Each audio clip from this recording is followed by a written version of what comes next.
ఆగిపోయిన శుభకార్యములు అన్నీ కూడా వెంటనే జరగడానికి ఒక్కసారి మీరు వినాల్సిన ఉచ్చిష్ట గణపతి స్తోత్రం ఈరోజు వీడియోలో చూడబోతున్నాము.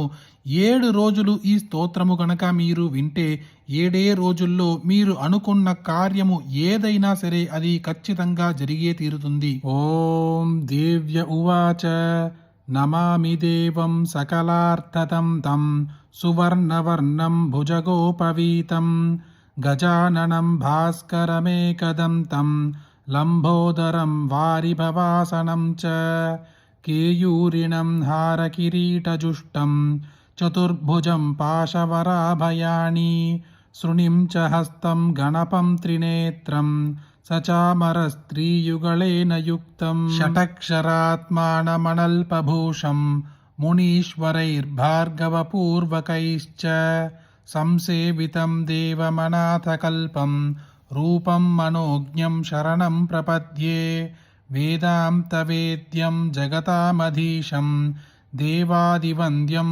సుకృతైకగమ్యం స్తంభే రమాస్యం నను చంద్రచూడం వినాయకం తం శరణం ప్రపద్యే భవాక్యతావానలదహ్యమానం భక్తం స్వకీయం పరిషించతే యః కంఠశ్రుతాంభోభిరనన్యతుల్యం వందే గణేశం చ తమోరినేత్రం శివస్య మౌళావలలోక్యచంద్రం సుషుంఢయా ముక్తదయా స్వకీయం భగ్నం విషాణం పరిభావ్య చిత్తే ఆకృష్టచంద్రో గణపో వదాంతః పితుర్జటాజూటతటే సదైవ భాగీరథీ తత్ర కుతూహలేన విహర్తుకామः సమహీత్రపుత్ర్యా నివారితః పాదు సదా గజాస్యః లంబోదరో దేవకుమారసంగైః క్రీడాన్ కుమారం జితవాన్ నిజేన కరేణ చోత్తోల్యననర్తరమ్యం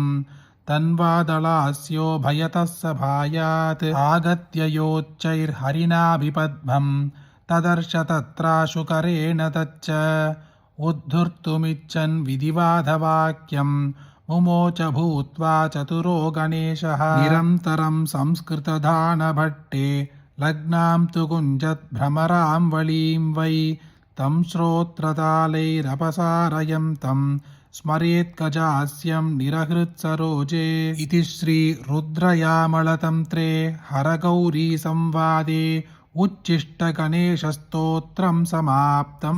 ఈ విశ్వములోనే అతి శక్తివంతమైన ఈ ఉచ్చిష్ట గణపతి స్తోత్రం ఎవరైతే 7 రోజులు వింటారో వారి మనసులో ఉన్న కోరిక ఏదైనా సరే 7 రోజులలో ఖచ్చితముగా జరిగే తీరుతుంది.